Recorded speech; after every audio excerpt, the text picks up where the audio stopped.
Update on the Delta.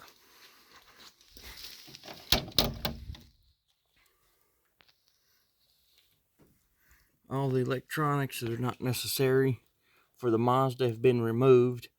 The old digital engine monitor is being a little bit shady, so I'm kind of phasing that out and putting old school electric analog gauges in.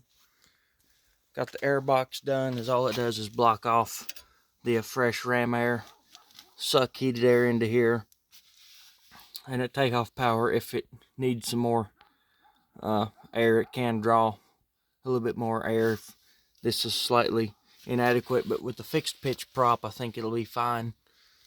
With a constant speed prop I would have to redo that and make the inlet a little bit bigger. Most of the baffling had to be built from scratch. That's almost all done except for the rubber seal around it. The batteries, primary battery and secondary battery, had to be moved up here to the firewall from the tail. They used to be one on each side where that square or rectangle inspection panel is.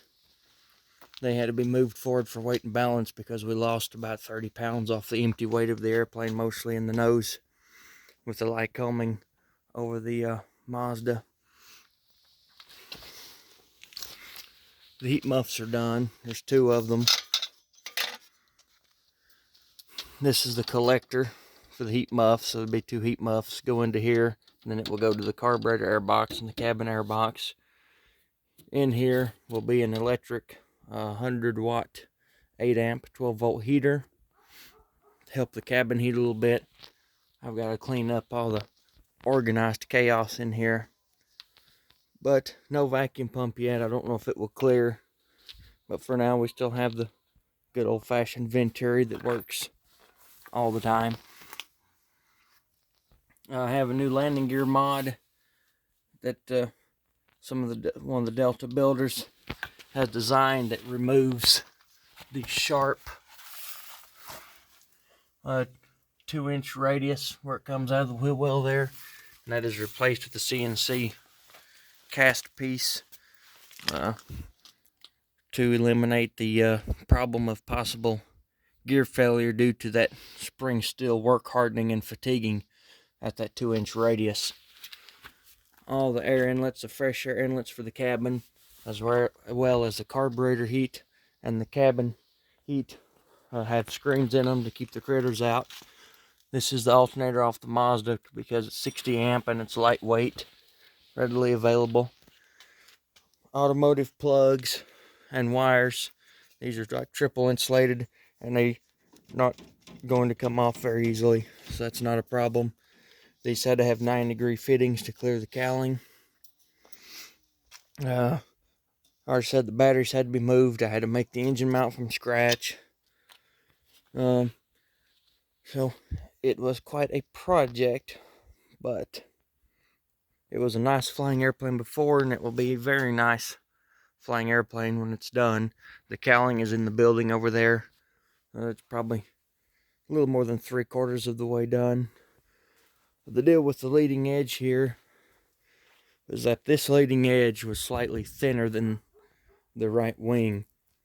So I'm building that up. I may have to put 1 layer of fiberglass over this. I had to check it with a contour gauge, and I had yarn taped to the wing, do some good old school flight test.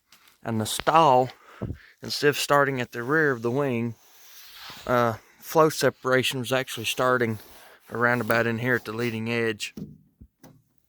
And that's when I knew we had a minor problem to figure out, but it's significantly improved. It was improved a lot last time I flew the airplane, and it will be further improved now. I have to do a little bit of fiberglass repair on the tail cone here, but that's nothing serious. The T-tail is for pitch trim only. The Elevon trim tabs are for pitch and roll trim, since the Elevon's mixed pitch and roll. I also sanded and revarnished these wooden reflex ribs, and they're very, very sturdy. And I had to make a new bracket on the other wing, on the right wing, where the wings fold up. But other than that, we are getting quite close after many unfortunate, aggravating delays. And this will be a nice airplane. And stay tuned. Won't be long now, I don't think.